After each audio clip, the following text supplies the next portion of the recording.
Good morning, students. Last time we have started with different methods of separation, and among them we have discussed hand picking.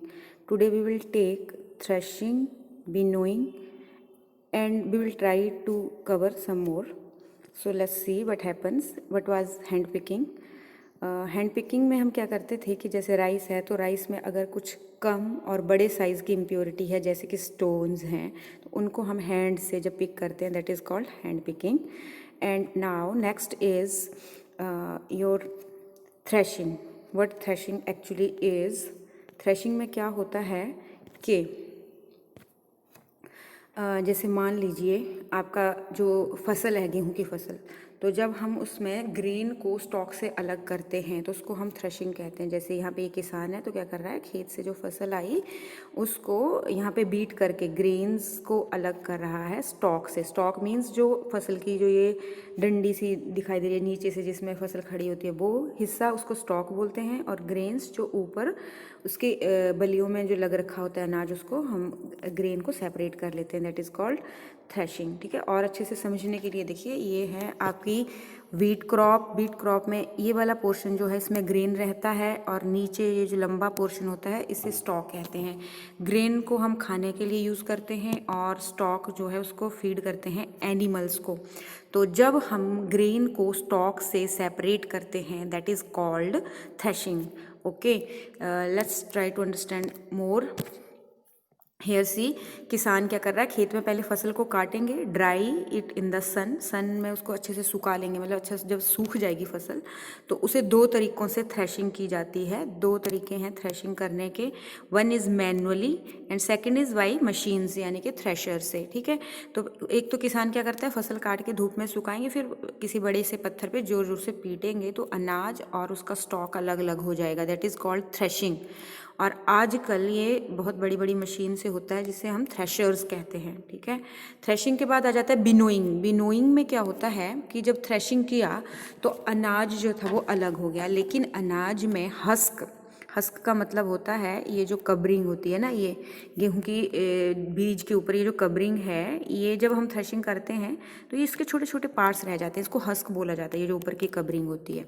तो इसके जो छोटे छोटे parts रह जाते हैं गेहूं के अंदर रह जाएंगे. जैसे मान लो ये गेहूं है तो इसमें ये छोटे छोटे इसके हस्क के हिस्से रह गए. अब इसको जब हम किसी ऊंची जगह पे खड़े होके हवा की हेल्प से जब निकालते हैं तो उसको बिनोइंग कहा जाता है. ठीक है, हस्क को सेपरेट करना है ग्रेन से. और अच्छे से समझते हैं. ये देखिए यहाँ पे ये क्या था, हमारे पास वीट ग्रेन था तो उसमें थोड़ा बहुत हस्क मिला हुआ था साथ में. तो जब हम थोड़े से ऊंचाई पे खड़े होके इसको हवा दी, कई बार हम यहाँ क्या करते हैं फ़ैन यूज़ कर लेते हैं. यहाँ पे साइड में फ़ैन लगा रहेगा तो फ़ैन से क्या होगा कि यहाँ हवा जाएगी. हवा से क्या होगा कि जो लाइट पार्टिकल हैं वो दूर जाके गिर जाएंगे और जो हैवियर पार्टिकल हैं उनका ढेर एक जगह लग जाएगा. तो इस तरह से हमारा हस्क सेपरेट हो जाएगा और जो अनाज है वो अलग हो जाएगा. ठीक है, तो इसी को हम कहते हैं winnowing. Okay, then next is sieving. Sieve का मतलब होता है छननी. ठीक है, तो सीविंग का मतलब है कि जब हम किसी चीज़ को किसी छननी की हेल्प से सेपरेट करते हैं. जैसे क्या हुआ हमारे पास, आपने देखा होगा आपकी मम्मी जब भी खाना बनाते हैं तो आटा को पहले सीव से क्या करते हैं, उसकी सीविंग कर लेते हैं. जो उसका ब्रैन है वो ऊपर रह जाता है, चोकर जिसे आप कहते हैं वो ऊपर रह जाता है. या कोई इम्प्योरिटी है उसमें, मान लीजिए बोरे का कोई वो धागे से रह जाते हैं वो हैं, वो अलग हो जाएंगे और साफ आटा जो है वो हमारे पास आ जाएगा. उसे फिर गूंथ लिया जाता है. ठीक है, सीविंग का ही एग्जाम्पल देखते हैं.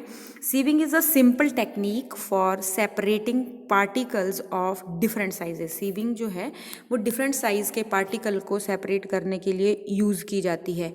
आगे एक और प्रोसेस हम पढ़ेंगे, फिल्ट्रेशन.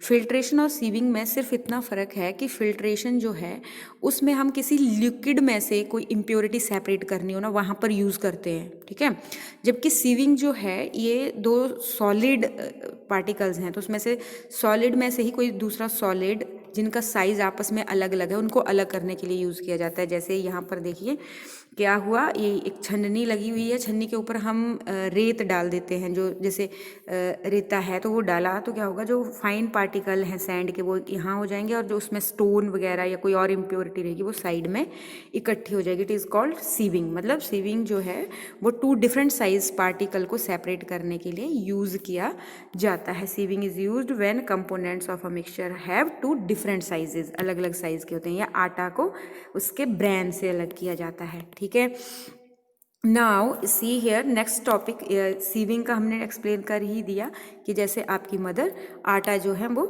छान रहे हैं। ठीक है, then next is your sedimentation, decantation and this one, sedimentation, decantation and filtration. ठीक है, ये तीनों प्रोसेस इंटर रिलेटेड हैं, इनको अंडरस्टैंड करते हैं। सेडिमेंटेशन, फिल्ट्रेशन और डिकेंटेशन होता क्या है एक्चुअली। देखो, सेडिमेंट का मतलब होता है तलछट। तलछट का मतलब है कि जैसे पानी है तो पानी में अगर मिट्टी मिली हुई है तो मिट्टी धीरे धीरे क्या होता है, नीचे बैठ जाती है और ऊपर रह जाता है पानी। तो जो नीचे मिट्टी बैठ गई ना उसको हम कहते हैं सेडिमेंट। ठीक है, वहीं से ये वर्ड लिया गया है सेडिमेंटेशन, कि इसमें क्या होता है, जब हम किसी सॉलिड पार्टिकल्स में पानी ऐड कर देते हैं तो उसमें अगर कोई लाइट इम्प्योरिटी है, वो इम्प्योरिटीज़ ऊपर तैर जाती हैं पानी के ऊपर, तो उसको कहा जाता है सेडिमेंटेशन। जैसे मान लो चावल है, आपने चावल में पानी नहीं डाला और अगर चावल में कोई इम्प्योरिटी है, मान लो हंस के छोटे मोटे टुकड़े रह गए हैं या कोई इंसेक्ट है वो मर गया है बीच में, जैसे हम पानी डालेंगे वो ऊपर तैर जाएंगे, इसे कहेंगे सेडिमेंटेशन। और जो हैवी पार्टिकल हैं यानी कि राइस है वो नीचे बैठ जाएगा। ठीक है, बैठ गए। अब डीकेंटेशन उसी से रिलेटेड है। डीकेंटेशन, कैंटेशन मीन्स कि हमें उसे बर्तन से धीरे धीरे निथारना है, जो इम्प्योरिटी है उसे हम बिल्कुल धीरे धीरे से पानी को, जो नीचे हैवी पार्टिकल्स हैं उनसे सेपरेट कर लेंगे, दैट इज कॉल्ड डीकेंटेशन। ठीक है, see here difference between sedimentation and decantation. When the heavier component of a mixture settle down after water is added to it, the process is called sedimentation. कि जब heavy particle नीचे settle down हो जाएं और पानी ऊपर रह जाए वो उसे सेडिमेंटेशन कहेंगे।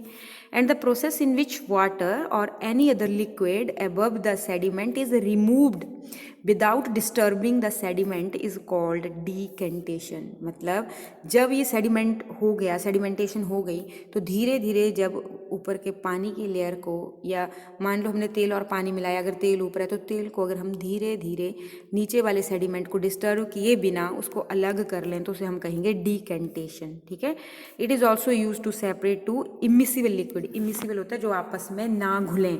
जैसे हम पानी में तेल मिलाएं तो तेल अपनी अलग लेयर बना लेगा ना और पानी अलग रह जाएगा, तो वो दोनों क्या हैं, इमिसिबल लिक्विड्स। तो उनको सेपरेट करने के लिए डिकेंटेशन बहुत अच्छा तरीका है। ठीक है, एक बार और समझते हैं। ये मान लो वाटर है, वाटर में हमने कुछ सैंड मिला दी मान लो।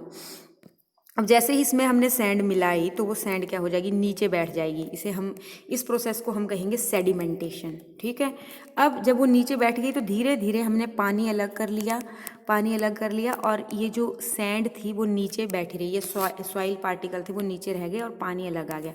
पानी में अभी भी कुछ इम्प्योरिटी है, तो इस प्रोसेस को कहेंगे डीकेंटेशन। ठीक है, मीन्स पानी को धीरे धीरे निकाल लिया और जो हैवी इम्प्योरिटी थी या हैवी सॉलिड पार्टिकल थे वो नीचे रह गए। ठीक, अब इसके बाद जो ये पानी इम्प्योर रह गया, यहाँ पर ये पानी में अभी भी इम्प्योरिटी है ना, तो इसको अब प्योर करने के लिए हम क्या करेंगे, नेक्स्ट स्टेप है फिल्ट्रेशन।